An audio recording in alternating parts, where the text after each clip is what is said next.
Halo teman-teman, selamat pagi, siang, sore, dan malam dimanapun teman-teman berada dan kapanpun teman-teman menyaksikan.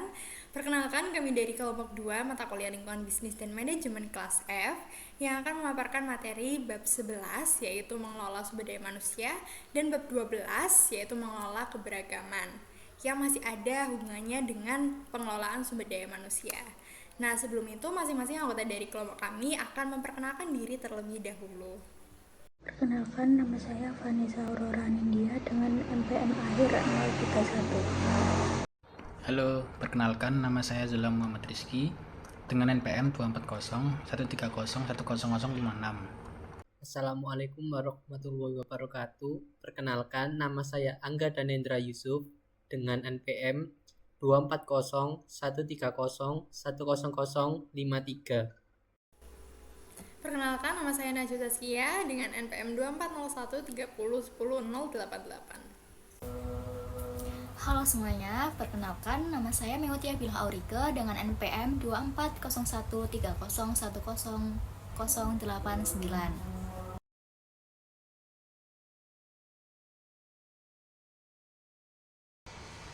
Baik, perkenalkan nama saya Zulam Muhammad Rizky dengan NPM 240 130 100 10056.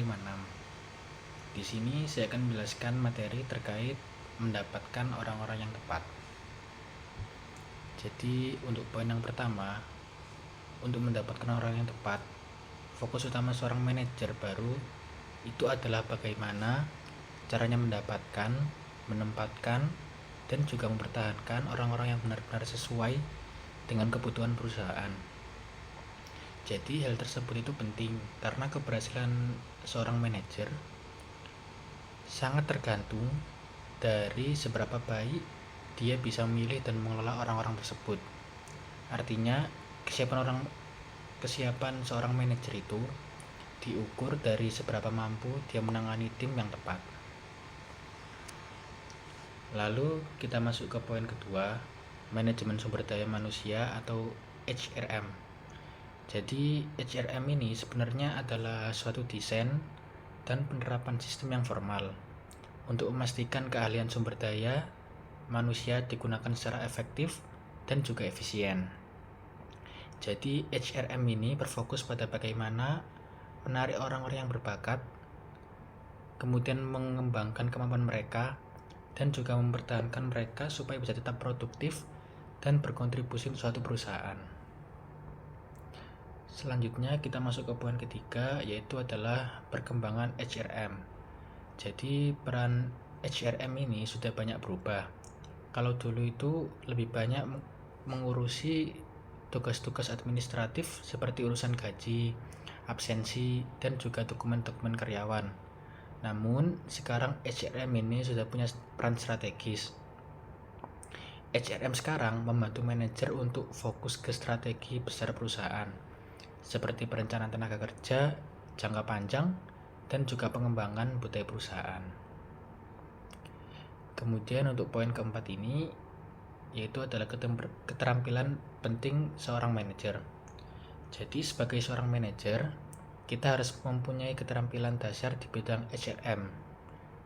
Beberapa poin tersebut yaitu adalah harus memahami dasar-dasar HRM, kemudian merekrut dan memilih orang yang tepat untuk posisi yang tepat, kemudian mengembangkan program pelatihan yang efektif untuk meningkatkan skill karyawan, kemudian juga menciptakan sistem penilaian kinerja yang sesuai supaya bisa memotivasi dan mengarahkan karyawan ke tujuan yang diinginkan perusahaan. Dan yang terakhir poin kelima untuk peran HRM. Jadi di sini tuh HRM berfungsi untuk membimbing dan juga mendukung para manajer dalam mengelola sumber daya manusia. Jadi HRM ini bukan hanya membantu dari sisi teknis saja, tapi juga mendukung manajer agar bisa mencapai tujuan-tujuan perusahaan lewat pengelolaan SDM yang baik. Selanjutnya, saya akan membahas materi mengenai strategi manajemen sumber daya manusia dalam meningkatkan kinerja organisasi. Dalam persaingan bisnis yang semakin ketat, manajemen sumber daya manusia berperan penting tidak hanya dalam administrasi, tetapi juga dalam mendukung pencapaian tujuan strategis. Pengelolaan SDM yang efektif terbukti meningkatkan produktivitas karyawan serta kinerja perusahaan secara keseluruhan. Selanjutnya, pendekatan strategis dalam manajemen sumber daya manusia. Pendekatan strategis dalam manajemen sumber daya manusia mencakup 3 elemen utama. Yang pertama, keterlibatan semua manajer dalam pengelolaan sumber daya manusia. Yang kedua, menganggap pegawai sebagai aset berharga yang menjadi sumber keunggulan kompetitif. Lalu yang ketiga, penyesuaian yang berkelanjutan antara strategi organisasi dan pengelolaan modal manusia atau human capital. Selanjutnya adalah membangun dan mengelola modal manusia atau human capital untuk mendorong kinerja.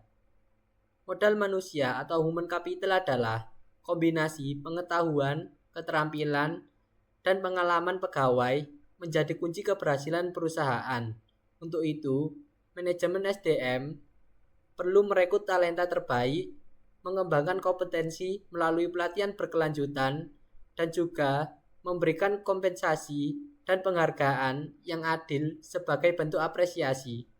Investasi yang tepat dalam modal manusia membawa dampak positif bagi organisasi seperti peningkatan produktivitas tenaga kerja, peningkatan kepuasan pelanggan, mendorong inovasi dan adaptasi terhadap perubahan, serta meningkatkan pendapatan dan kinerja keuangan perusahaan. Selanjutnya, globalisasi dalam manajemen sumber daya manusia. Dalam era globalisasi, efektivitas pengelolaan SDM menjadi kunci keberhasilan bisnis internasional. Manajer perlu memiliki sensitivitas budaya dan menyesuaikan kebijakan. Karena perbedaan budaya membuat setiap negara memerlukan pendekatan yang berbeda. Nah, untuk materi selanjutnya adalah terkait dampak Undang-Undang Federal terhadap manajemen sumber daya manusia. Di Amerika sendiri, sejumlah undang-undang federal telah dibuat untuk menjamin peluang pekerjaan yang setara atau yang biasa disebut Equal Employment Opportunity atau EEO. Nah, di sana juga ada badan EEO yang dinamakan The Equal Employment Opportunity Commission atau dapat disingkat sebagai EEOC. Nah, EEOC ini diciptakan oleh Civil Rights Act tahun 1964 yang memulai dilakukannya investigasi dalam menjawab keluhan-keluhan tentang adanya diskriminasi di Amerika. Nah, EEOC ini adalah agen besar yang mengurusi diskriminasi dalam pekerjaan, bidang pekerjaan ketenagakerjaan gitu-gitu. Untuk diskriminasi sendiri atau discrimination ini terjadi ketika beberapa pelamar kerja dipekerjakan atau dinaikkan jabatannya berdasarkan kriteria yang tidak sesuai dengan pekerjaan yang bersangkutan. Misalnya menolak untuk mempekerjakan pelamar berkulit hitam karena memang isu orang kulit hitam di Amerika sendiri kan memang cukup sensitif ya. Atau mungkin membayar gaji wanita lebih rendah dari gaji pria dalam pekerjaan yang sama. Seperti itu. Nah, di sana ini juga ada yang namanya tindakan nyata atau affirmative action yang mengharuskan majikan atau pemilik bisnis melakukan langkah-langkah positif untuk menjamin peluang pekerjaan yang setara bagi orang dalam kelompok yang dilindungi. Nah, tidak hanya di Amerika, teman-teman, ada beberapa perangkat hukum di Indonesia yang juga menjamin prinsip EEO atau Equal Employment Opportunity. Meskipun istilah dari EEO itu sendiri lebih banyak digunakan dalam hukum negara-negara Amerika Serikat. Nah, untuk di Indonesia sendiri istilahnya itu bisa disebut sebagai kesempatan kerja yang sama tanpa diskriminasi. Contoh undang-undangnya sendiri ada yang pertama, Undang-Undang Nomor 13 Tahun 2003 tentang Ketenagakerjaan. Di pasal 5 yang bunyinya setiap tenaga kerja mempunyai kesempatan yang sama tanpa diskriminasi untuk memperoleh pekerjaan. Kemudian selain itu ada di pasal 6 yang berbunyi setiap pekerja buruh berhak memperoleh perlakuan yang sama tanpa diskriminasi dari pengusaha. Selain itu Undang-undang yang kedua adalah Undang-Undang Nomor 39 Tahun 1999 tentang Hak Asasi Manusia atau HAM. Di pasal 38 ayat 2 yang berbunyi setiap warga negara, laki-laki maupun perempuan, dalam segala bidang berhak memperoleh kesempatan, kemudahan, perlakuan, dan perlindungan yang sama. Kemudian yang ketiga ada Undang-Undang Nomor 8 Tahun 2016 tentang penyandang disabilitas yang ada di pasal 53 ayat 1 yang berbunyi pemerintah daerah, BUMN, BUMD, dan swasta wajib mempekerjakan paling sedikit 2% penyandang disabilitas dari sejumlah pegawai atau pekerjanya. Kemudian nomor 4 ini adalah Undang-Undang Nomor 7 Tahun 1984 tentang pengesahan konvensi CEDAW gitu, atau CEDAW. Nah, Indonesia sendiri telah meratifikasi CEDAW atau Convention on the Elimination of All Forms of Discrimination Against Women. Nah, CEDAW ini mendorong penghapusan diskriminasi gender di semua bidang termasuk dunia kerja. Seperti itu. Assalamualaikum warahmatullahi wabarakatuh. Perkenalkan, nama saya Rizka Luciani Ananda dengan NPM 240130101113. Jadi di sini saya akan menjelaskan mengenai sifat karir yang berubah-ubah. Nah, persoalan lain di masa kini adalah sifat karir yang berubah-ubah dan perubahan dalam hubungan antara majikan dan pegawai. Berikutnya yaitu kontrak sosial yang berubah-ubah. Nah, ini termasuk ke dalam sifat karir yang berubah-ubah tersebut. Kontrak sosial yang berubah-ubah ini yaitu penyusutan karyawan, pengalih-dayaan karyawan, right sizing, dan restrukturisasi telah mengarah pada penghapusan banyak jabatan dalam sebuah organisasi. Setiap orang diharapkan untuk menjadi pekerja yang memotivasi diri sendiri, yang terus-menerus memperoleh keterampilan baru dan menunjukkan nilai-nilai pada organisasi. Kemudian yang selanjutnya yaitu inovasi dalam manajemen sumber daya manusia. Berikut beberapa persoalan hal penting yang terdapat dalam inovasi dalam manajemen sumber daya manusianya. Yang pertama yaitu menjadi majikan pilihan, di mana menjadi majikan pilihan ini mereka mengetahui antara hubungannya mereka dengan pegawai atau bawahannya. Mereka akan, jika menjadi majikan pilihan, mereka akan mempunyai pikiran yang terstruktur dan mempunyai tujuan yang terarah ke depannya. Kemudian yang kedua yaitu menggunakan pegawai sementara dan paruh waktu. Nah, pada saat ini juga menggunakan pegawai sementara ini bisa meliputi beberapa pekerjaan seperti CEO sementara. Kemudian pekerja paruh waktu juga dibutuhkan juga pada perusahaan. Kemudian yang terakhir yaitu menunjukkan keseimbangan kerja atau hidup. Nah, materi berikutnya adalah terkait mencari orang yang tepat. Ada 3 tujuan luar manajemen sumber daya manusia, yaitu mencari, mengembangkan, dan mempertahankan tenaga kerja efektif. Langkah-langkahnya dalam mencari orang yang tepat ada yang pertama, membuat perencanaan sumber daya manusia di mana manajer atau pekerja profesional manajemen sumber daya manusia memprediksi kebutuhan untuk mendapatkan pegawai baru berdasarkan jenis-jenis lowongan kerja yang ada. Kemudian yang kedua, menggunakan prosedur perekrutan untuk berkomunikasi dengan pelamar. Dan yang ketiga, melakukan seleksi dari para pelamar kerja untuk memperoleh orang-orang yang diyakini adalah calon kontributor terbaik bagi perusahaan. Nah, hal ini yang melandasi upaya perusahaan untuk menarik pegawai disebut dengan model penyesuaian. Dengan model penyesuaian atau matching model, organisasi dan individu berusaha menyesuaikan kebutuhan, kepentingan, dan nilai yang saling mereka tawarkan terhadap satu sama lain. Materi selanjutnya adalah terkait perencanaan sumber daya manusia atau human resource planning. Adalah perkiraan kebutuhan akan sumber daya manusia dan penyesuaian individu dengan lowongan kerja yang diharapkan. Salah nggak sih? Selanjutnya adalah terkait perencanaan sumber daya manusia yang masih menjadi bagian dari mencari orang yang tepat. bisa disebut sebagai human resource planning juga. Ini adalah perkiraan kebutuhan akan sumber daya manusia dan penyesuaian individu dengan lowongan kerja yang diharapkan. Perencanaan sumber daya manusia dimulai dengan beberapa pertanyaan. Yang pertama, teknologi baru apakah yang muncul dan bagaimana teknologi ini akan memengaruhi sistem kerja. Yang kedua, akan seperti apakah bisnis pada 5 hingga 10 tahun nanti, dan yang ketiga, berapakah angka penjualan dan seberapa besarkah yang dapat dihindari. Selanjutnya adalah terkait rekrutan atau recruiting. Diartikan sebagai aktivitas atau praktik yang menentukan karakteristik pelamar kerja yang menjadi objek diterapkannya prosedur seleksi.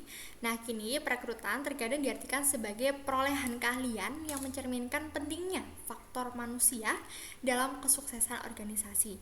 Bahkan ketika angka pengangguran ini tinggi, mungkin di suatu negara gitu, nah tapi perusahaan ini seringkali kesulitan menentukan orang-orang yang memiliki keterampilan yang dibutuhkan oleh perusahaan. Kemudian selanjutnya adalah terkait perekrutan internal. Jadi perekrutan internal ini seperti perekrutan ini ya, kayak bisa naik jabatan gitu. Nah, manfaatnya perekrutan internal ini tidak memakan biaya sebanyak pencarian eksternal gitu atau perekrutan eksternal, dan menghasilkan komitmen, pengembangan, dan kepuasan pegawai yang lebih besar karena dapat menawarkan peluang untuk peningkatan karir pada para pegawai daripada pada orang luar gitu. Jadi seperti jenjang karir gitu ya, misalnya dari staff kemudian naik ke personalia dan lain hal sebagainya. Nah, namun seringkali perekrutan eksternal atau perekrutan dari pendatang baru dari organisasi di luar organisasi, ini lebih menguntungkan karena pelamar dibekali beragam sumber dari luar organisasi, seperti itu. Selanjutnya adalah menilai kebutuhan organisasi.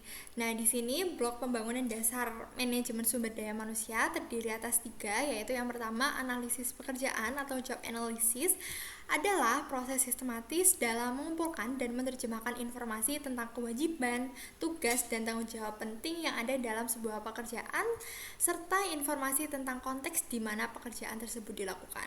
Kemudian yang kedua, yaitu deskripsi pekerjaan atau job description. Ini biasanya secara tertulis dilakukannya. Ini merupakan ringkasan padat dan jelas yang berisi tugas, kewajiban, dan tanggung jawab dari pekerja tersebut atau dari peran pekerja tersebut gitu. Kemudian yang ketiga ada spesifikasi pekerjaan atau job specification. Ini menguraikan pengetahuan, keterampilan, pendidikan, dan keahlian fisik dan serta karakteristik-karakteristik lainnya yang dibutuhkan untuk melakukan pekerjaan secara memadai. Selanjutnya adalah terkait tinjauan pekerjaan yang realistis. Nah, sebuah tinjauan pekerjaan yang realistis atau realistic job project atau yang bisa disebut secara RJP dapat memberikan informasi kepada pelamar kerja yang realistis dan berhubungan dengan pekerjaan dan organisasi. Nah, RJP ini berkontribusi pada meningkatnya kepuasan pegawai dan menurunnya pergantian pegawai karena RJP memudahkan penyesuaian antara individu, pekerjaan, dan organisasi. Nah, selanjutnya adalah terkait pertimbangan hukum. Organisasi harus menjamin bahwa praktik perekrutan yang dilakukannya tidak melanggar hukum yang berlaku. Jadi tidak melanggar di tempat organisasi atau perusahaan ini berdiri gitu kan, karena masing-masing negara ini mempunyai aturan yang berbeda dalam praktik perekrutan sumber daya manusia. Nah, hukum peluang yang setara atau yang bisa disebut EO yang tadi sudah kita bahas ini menetapkan bahwa keputusan perekrutan dan pekerjaan tidak boleh mendiskriminasi atas dasar ras, asal bangsa, agama, atau jenis kelamin. Selanjutnya adalah perekrutan melalui internet atau e-recruiting. Nah, perekrutan melalui internet ini dapat memperluas capaian perekrutan yang dilakukan organisasi atau perusahaan dengan menawarkan pada lebih banyak pelamar dan penghematan waktu serta uang. Karena kan kalau misalkan di media sosial gitu misalnya, ini kan pasti menjangkau lebih banyak pelamar gitu ya. Nah, selain menampilkan pembukaan pekerjaan di situs perusahaan, banyak organisasi yang menggunakan situs perekrutan komersial, misalnya seperti LinkedIn dan lain hal sebagainya, misalnya kayak job seekers juga. Nah, di mana para pencari pekerjaan dapat mengepost atau memposting CV mereka dan perusahaan dapat mencari pelamar yang berkualitas. Seperti itu. Selanjutnya adalah terkait inovasi dalam perekrutan. Manajer terkadang harus mencari pendekatan inovatif untuk merekrut pegawai mereka.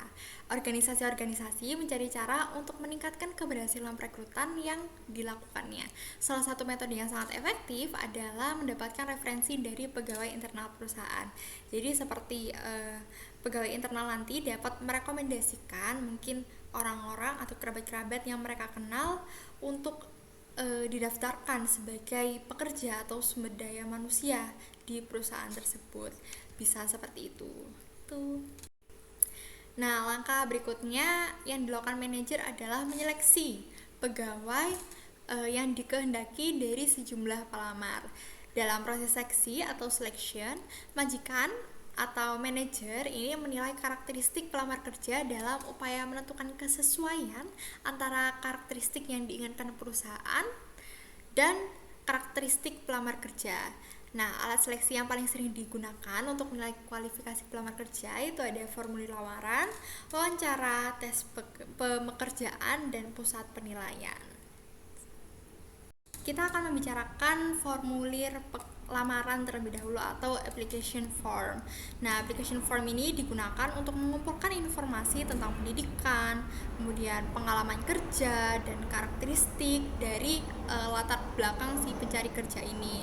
Satu jebakan yang harus dihindari adalah mencantumkan pertanyaan yang tidak sesuai dengan kesuksesan pekerjaan. Formulir lamaran tidak boleh menanyakan pertanyaan yang menciptakan dampak yang merugikan pada kelompok yang dilindungi, kecuali jika pertanyaan-pertanyaan tersebut benar-benar berhubungan dengan pekerjaan. Misalnya tidak boleh bertanya, kamu ras apa gitu. Tapi boleh menanyakan seperti apabila ini berhubungan dengan pekerjaan, seperti apakah ada kekurangan yang dapat memengaruhi kualitas pekerjaan kamu, seperti itu boleh. Gitu. Kemudian yang selanjutnya adalah wawancara. Nah, wawancara ini berperan sebagai jalur komunikasi dua arah yang memungkinkan organisasi maupun pelamar kerja untuk mengumpulkan informasi yang mungkin akan sangat sulit didapatkan tanpa wawancara. Manajemen Jujur hari ini mencoba pendekatan yang berbeda untuk mengisi keterbatasan wawancara. Misalnya seperti menempatkan kandidat dalam beberapa rangkaian wawancara dengan orang yang berbeda. Jadi kayak ada beberapa tahap wawancara dan yang mewawancara kandidat ini adalah orang-orang yang berbeda. Atau menggunakan wawancara panel atau juga bisa menggunakan wawancara berbasis komputer. Seperti itu. Kemudian selanjutnya ada tes pekerjaan atau employment test. Nah, di sini dapat berupa tes kecerdasan, tes bakat dan keterampilan serta inventory kepribadian gitu. Nah, banyak perusahaan yang saat ini tertarik pada inventory kepribadian yang mengukur karakteristik-karakteristik seperti keterbukaan terhadap pembelajaran, kemudian inisiatif, tanggung jawab, kreativitas, dan stabilitas emosi. Selanjutnya adalah terkait pusat penilaian atau assessment centers. Pusat penilaian ini pertama kali dibangun oleh para psikolog di AT&T. Pusat penilaian digunakan untuk menyeleksi individu-individu yang memiliki potensi tinggi dalam karir. Nah, pusat penilaian memberikan serangkaian situasi yang terjadi dalam kehidupan manajemen pada sekelompok pelamar selama 2 hingga 3 hari. Nah, selanjutnya adalah materi terkait pengecekan online. Nah, ini tuh lumayan banyak digunakan di Indonesia juga ada gitu ya. Jadi salah satu cara terbaru untuk menaksir tepat atau tidaknya seorang kandidat bagi perusahaan ini adalah dengan melihat apa yang orang tersebut katakan tentang dirinya di status-status jejaring sosial seperti Instagram, Twitter, atau saat ini disebut X juga, dan lain hal sebagainya. Nah, perusahaan-perusahaan saat ini tidak hanya tertarik kualifikasi pendidikan dan pekerjaan, tapi juga pada karakter dan nilai pribadi yang sesuai dengan budaya perusahaan. Seperti itu. Selanjutnya adalah mengelola talenta. Jadi setelah melakukan seleksi, tujuan lain manajemen SDM adalah mengembangkan pegawai menjadi tenaga kerja yang efektif. Di sini terdapat 2 poin, yaitu pelatihan dan dan pengembangan serta penilaian kerja. Pelatihan dan pengembangan merupakan upaya dari perusahaan untuk memfasilitasi pegawainya tentang keterampilan dan juga perilaku saat bekerja, seperti memberikan pelatihan kerja, universitas badan hukum, atau pelatihan dan pendidikan bagi para pegawai. Lalu ada kenaikan jabatan, dan yang terakhir mentoring dan bimbingan. Selanjutnya ada penilaian kerja.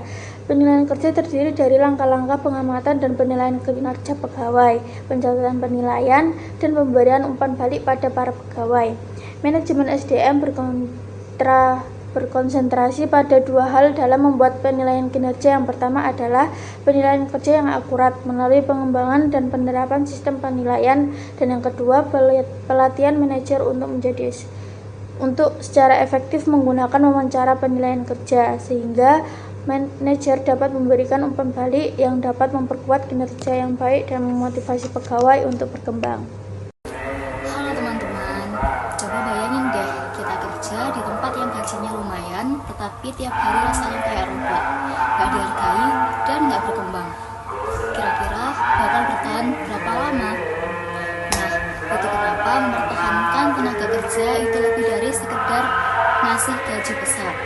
Yang bikin orang bertahan itu soal perasaan, merasa dihargai, merasa berkembang, dan merasa diperhatikan. Pertama, kita akan membahas soal kompensasi. Kompensasi itu luas, bukan cuma sekedar gaji. Ada asuransi kesehatan, bonus tahunan, cuti ekstra, bahkan hal kecil seperti voucher makan, voucher makan siang, atau membership gym. Lalu ada sistem upah dan gaji. Di beberapa perusahaan, gaji itu bisa naik kalau kita terus upgrade skill. Artinya, usaha kita buat belajar, buat berkembang benar-benar dihargai. Lalu, sistem bayar berdasarkan kinerja.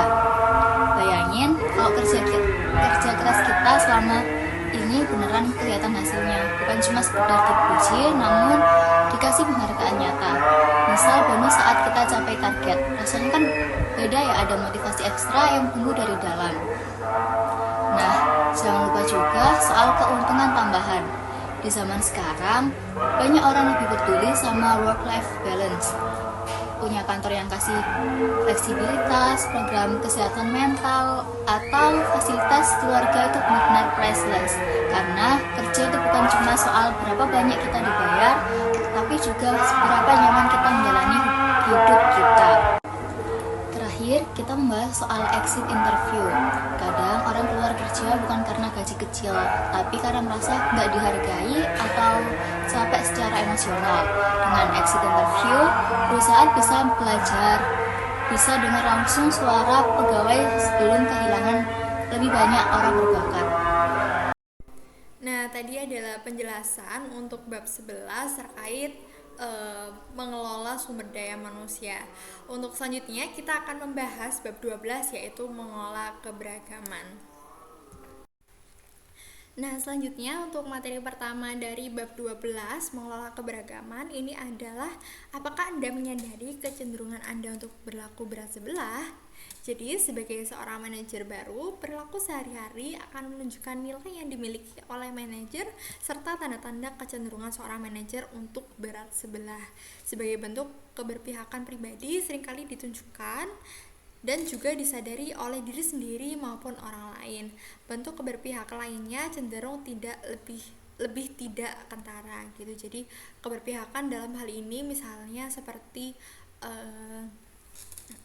keberpihakan ras gitu ya, misalnya kalau yang sensitif gitu itu kayak kamu rasnya sama seperti aku gitu, atau kamu sukanya sama seperti aku, ya udah aku lebih cenderung ke kamu, aku lebih condong kamu, seperti itu.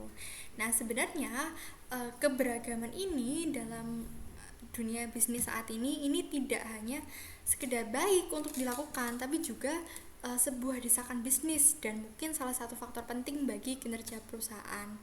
Nah, perusahaan ini yang tidak mempedulikan keberagaman atau menolak keberagaman akan mengalami kesulitan dalam bersaing di lingkungan global multikultural. Pada bab 12 ini, kita akan mengeksplorasi mengapa perbedaan dan keberagaman telah mendesak perusahaan untuk sangat menghargai hal tersebut. Nah, bab ini juga akan membahas kelebihan-kelebihan tenaga kerja yang beragam serta tantangan untuk mengelola keberagaman di tempat kerja. Baik, selanjutnya saya akan menjelaskan mengenai tempat kerja yang berubah. Nah, di sini saya ada sedikit cerita, yaitu ketika Brenda Thompson, Direktur Pendidikan Keberagaman dan Kepemimpinan MGM Mirage Las Vegas melangkah masuk ke salah satu lobi hotel perusahaan ini, ia menutup mata dan memasang telinganya. Sangatlah menakjubkan ketika saya bisa mendengarkan semua bahasa yang berbeda hanya dengan berdiri di lobi salah satu hotel kita. Ucapnya, tamu-tamu kita berasal dari seluruh penjuru dunia dan hal ini benar-benar membuat kami sadar akan pentingnya mencerminkan keberagaman tersebut di tempat kerja kami. Nah, keberagaman yang dilihat Thomas di lobi Hotel MGM Mirage itu adalah satu cerminan kecil dari keberagaman budaya pada tempat-tempat kerja dalam negara atau dunia yang lebih besar lagi. Kemudian di sini saya akan membahas mengenai keberagaman tempat kerja di Amerika Serikat. Nah, setiap orang di tempat kerja itu sebenarnya didorong untuk memiliki keyakinan, nilai, dan gaya hidup yang serupa. Meskipun mereka berbeda, baik jenis, kelamin, ras, dan etnis, organisasi-organisasi baru telah mengakui bahwa mereka setiap orang tidaklah sama dan bahwa perbedaan yang dibawa orang-orang tersebut ke tempat kerja adalah hal yang berharga. Seperti itu. Nah, keberagaman di perusahaan Amerika telah menjadi topik inti sebagian karena adanya perubahan-perubahan besar yang terjadi di tempat kerja. Nah, statistik berikut ini menggambarkan beberapa perubahan yang mengubah bentuk tempat kerja tersebut. Seperti contohnya tenaga kerja yang sudah berumur. Nah, kayak perbedaan umur dari yang tua sama yang muda gitu, ada perbedaan sangat jauh. Itu yang membuat suasana tempat kerja berbeda. Kemudian yang kedua yaitu pertumbuhan pekerja Latin dan Asia, kayak perbedaan negara. Kemudian yang ketiga yaitu daya beli kaum minoritas. Yang terakhir yaitu pertumbuhan populasi orang asing. Nah, setelah kita membahas keberagaman di Amerika Serikat, selanjutnya yaitu ada keberagaman dalam skala global. Nah, untuk organisasi-organisasi yang beroperasi secara global, perbedaan sosial dan budaya mungkin menciptakan lebih banyak kesulitan dan konflik daripada sumber lainnya. Secara global berarti tidak hanya mencakup karyawan aja, tapi pelanggan kita pun beragam. Pemegang saham di perusahaan kita pun beragam. Populasi yang tersedia bagi kita, produktivitas, kreativitas, inovasi kita, dan orang-orang menjadi pemasok bagi perusahaan kita juga beragam. Tidak mungkin kita menjalankan bisnis dengan baik tanpa adanya pemahaman mendalam dan menerima semua unsur tersebut. Selanjutnya adalah mengelola keberagaman. Apa sih keberagaman itu? Jadi keberagaman itu segala hal yang membuat orang berbeda. Maksudnya keberagaman itu berkaitan dengan ras, jenis kelamin, umur, dan juga gaya hidup seseorang. Tetapi banyak perusahaan yang membawa pola pikir dari arti keberagaman tersebut menjadi bagaimana para pegawai melakukan pendekatan pada pekerjaan mereka, berinteraksi dengan orang lain, mendapatkan kepuasan dari pekerjaan mereka, dan menentukan bagaimana mereka menempatkan diri di tempat kerja. Selanjutnya adalah keuntungan dari keberagaman di tempat kerja. Keuntungan tersebut diantaranya yang pertama, penggunaan talenta pegawai yang lebih baik. Perusahaan yang memiliki orang bertalenta terbaik adalah perusahaan yang memiliki daya saing terbaik. Dan yang kedua, pemahaman pasar yang bertambah. Tenaga kerja yang beragam dapat mengantisipasi dan menjawab kebutuhan pelanggan yang terus berubah secara lebih baik. Yang ketiga, lingkup pemahaman kepemimpinan yang bertambah. Penting bagi bisnis dalam lingkungan yang makin kompleks yang dapat memberikan pemahaman yang makin luas tentang dunia dan lingkungan. Yang keempat, kualitas pemecahan masalah oleh tim yang makin baik. Tim yang beranggotakan orang-orang dengan latar belakang yang berbeda membawa pandangan yang berbeda pula dalam diskusi yang nantinya akan menghasilkan ide-ide dan solusi yang lebih kreatif. Yang kelima, biaya yang berkenaan dengan perpindahan pegawai, ketidakhadiran, dan tuntutan pidana hukum makin berkurang. Faktor-faktor yang membentuk keberat-sebelahan pribadi. Organisasi harus mengelola perbedaan dengan baik. Hambatan seperti prasangka, diskriminasi, stereotip, dan etnosentrisme perlu dipahami untuk menciptakan lingkungan kerja yang inklusif dan produktif. Yang pertama ada prasangka, diskriminasi, dan stereotip. Prasangka adalah sikap negatif tanpa dasar terhadap individu karena keanggotaan kelompok tertentu. Contohnya, menganggap ras tertentu kurang kompeten. Selanjutnya ada diskriminasi. Diskriminasi adalah prasangka yang diwujudkan dalam tindakan seperti perbedaan gaji berdasarkan gender atau pengabaian pendapat minoritas.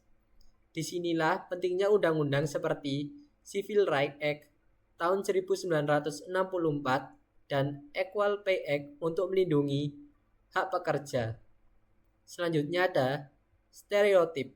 Stereotip adalah keyakinan kaku dan berlebihan tentang suatu kelompok yang membatasi potensi individu. Ancaman stereotip dapat menurunkan kinerja karena tekanan untuk tidak memperkuat citra negatif. Lalu, yang kedua ada etnosentrisme. Etnosentrisme adalah keyakinan bahwa budaya sendiri lebih unggul dari budaya lain.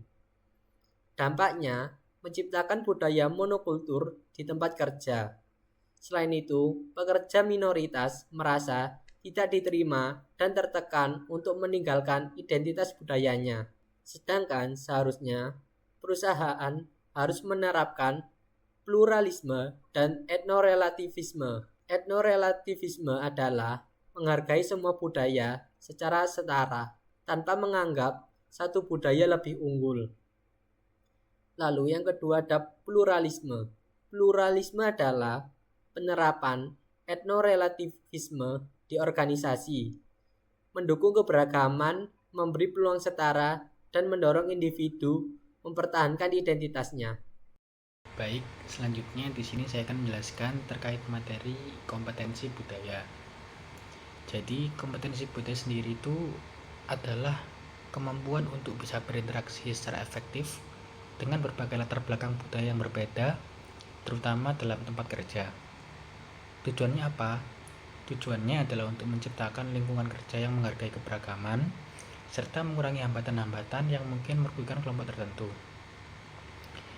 Lalu, di sini ada 5 langkah yang bisa kita lakukan untuk membangun kompetensi budaya.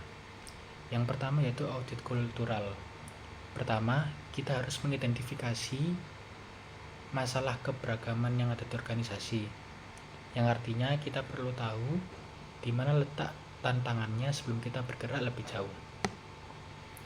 Kemudian yang kedua yaitu adalah komitmen manajemen puncak.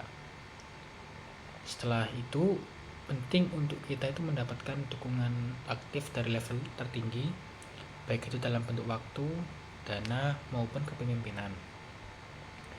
Selanjutnya yaitu strategi seimbang. Hal ini tuh berkaitan dengan kombinasi antara pendidikan, penerapan reward dan sanksi, serta memberikan exposure atau pengalaman langsung terhadap keberagaman. Kemudian yang keempat yaitu pengukuran kinerja. Nah, kita ini juga perlu untuk menetapkan target-target numerik dan secara rutin ini meninjau hasil keberagaman tersebut supaya bisa terus dievaluasi ke depannya. Selanjutnya yang kelima ini yaitu menjaga momentum. Terakhir, kita gunakan semua keberhasilan kecil yang sudah tercapai ini untuk mendorong perubahan budaya yang lebih cepat. Nah, jadi intinya dari kompetensi budaya ini adalah pembangunan kompetensi budaya ini butuh proses yang terencana dan juga dukungan dari semua pihak. Baik, selanjutnya saya akan menjelaskan terkait materi, inisiatif, dan program keberagaman. Oke, untuk poin yang pertama yaitu mengubah struktur dan kebijakan. Jadi, banyak organisasi yang awalnya itu memiliki kebijakan yang tidak ramah terhadap keberagaman, Yang oleh karena itu, perusahaan kini memperbarui kebijakan mereka untuk menentang diskriminasi dan mendorong lingkungan yang lebih inklusif. Misalnya, ada perusahaan yang memberi bonus pada manajer yang berhasil menciptakan tim kerja yang beragam. Contoh suksesnya adalah seperti Dennis Restaurants yang berhasil mengubah citra buruk menjadi perusahaan yang mendukung keberagaman. Selanjutnya, poin kedua yaitu memperluas upaya perekrutan. Artinya, organisasi kini secara aktif mencari calon-calon pegawai dari kelompok minoritas. Ini dilakukan itu lewat program beasiswa, pemagangan, dan membangun hubungan dengan sekolah-sekolah yang banyak siswanya dari kelompok minoritas. Contohnya seperti Nationwide Scholars Program dan Marathon Ashland Petroleum yang membuat strategi perekrutan 6 poin untuk meningkatkan keberagaman. Selanjutnya masuk ke poin ketiga, membangun hubungan mentor. Jadi di sini organisasi itu membentuk program mentoring untuk membantu pegawai dari kelompok minoritas dan perempuan mengembangkan karir mereka. Jadi mentor ini biasanya seorang senior akan membimbing dan membuka jaringan kontak penting. Namun perlu diingat, terkadang ini ada tantangan karena minoritas ataupun perempuan merasa sungkan untuk mencari mentor, terutama ketika mayoritas eksklusif senior adalah pria kulit putih. Kemudian untuk poin keempat, mengakomodasi kebutuhan khusus. Jadi perusahaan ini harus memahami bahwa pegawai memiliki berbagai kebutuhan pribadi, seperti penitipan anak bagi orang tua tunggal, kelas bahasa untuk imigran, atau program kesejahteraan jangka panjang untuk pegawai lanjut usia. Dengan memenuhi kebutuhan ini, organisasi bisa menarik dan mempertahankan beragam jenis tenaga kerja. Kemudian untuk poin yang kelima, memberikan pelatihan dan pendidikan. Ini tuh bertujuan agar pegawai lebih sadar terhadap prasangka atau stereotip yang mungkin mereka miliki, dan untuk membantu mereka mengembangkan keterampilan untuk bekerja efektif dalam lingkungan yang beragam. Kemudian di sini ada 2 tahap pelatihan, yaitu pelatihan kesejahteraan beragam dan juga pelatihan keterampilan keberagaman. Kemudian yang keenam yaitu meningkatkan kesadaran akan pelecehan seksual. Jadi organisasi ini menawarkan program untuk membedakan interaksi kerja yang sehat dengan perilaku yang melanggar hukum. Tujuannya apa? Tujuannya adalah untuk menciptakan lingkungan kerja yang aman, sehat, dan produktif untuk semua pegawai. Sekian penjelasan dari saya, kurang lebihnya mohon maaf. Baik teman-teman, selanjutnya saya akan membahas mengenai faktor-faktor yang memengaruhi karir wanita. Jadi, meskipun wanita sekarang sudah mulai menunjukkan banyak kemajuan di dunia kerja, ternyata masih ada beberapa halangan yang cukup besar. Salah satunya adalah yang namanya atap kaca. Ini tuh kayak batasan tak terlihat yang bikin wanita susah naik ke posisi manajer atau CEO. Kita bisa lihat posisi-posisi itu, tapi ada stereotip dan diskriminasi yang menghalangi jalan. Misalnya, di perusahaan besar, cuma 1% wanita yang jadi CEO, dan wanita cuma mewakili 15,7% tenaga kerja di perusahaan-perusahaan besar. Selain itu, ada juga yang namanya trend opt-out, di mana banyak wanita yang memilih untuk keluar dari dunia kerja. Ini biasanya karena mereka merasa pekerjaan terlalu stres atau mereka lebih pengen fokus ke keluarga. Tapi, bukan berarti mereka tidak mau berkarir. Banyak yang merasa dihadang sama budaya perusahaan yang lebih condong ke pria. Meski begitu, wanita ternyata punya keuntungan tersendiri. Misalnya, mereka lebih jago dalam keterampilan, komunikasi, kerja sama tim, dan mengelola hubungan. Penelitian juga menunjukkan bahwa perusahaan yang punya lebih banyak manajer wanita biasanya kinerjanya lebih bagus, bahkan bisa naik sampai 35% lebih tinggi dibanding perusahaan yang mayoritas dipimpin oleh pria. Jadi, meskipun masih ada tantangan besar buat wanita di dunia kerja, banyak juga peluang yang bisa dimanfaatin dengan keterampilan dan gaya kepemimpinan wanita yang terus berkembang. Kita bisa harap ke depan semakin banyak lagi wanita yang jadi pemimpin di perusahaan-perusahaan besar. Terima kasih. Selanjutnya ada inisiatif keberagaman yang baru. Ada dua pendekatan baru dalam melakukan pengelolaan keberagaman. Yang pertama yaitu tim multikultur dan yang kedua ada jaringan pegawai. Tim multikultur merupakan tim yang terdiri atas anggota-anggota yang berasal dari latar belakang bangsa, ras, etnis, dan budaya yang berbeda. Sedangkan kelompok jaringan pegawai didasarkan pada identitas sosial seperti gender atau ras dan diatur oleh pegawai-pegawai untuk difokuskan pada perhatian pegawai di kelompok tersebut. Baik, sekian penjabaran materi dari kami terkait bab 11 yaitu mengelola sumber daya manusia dan bab 12 mengelola keberagaman. Mohon maaf apabila ada yang kurang berkenan. Terima kasih telah menyaksikan sampai akhir dan sampai jumpa di video selanjutnya.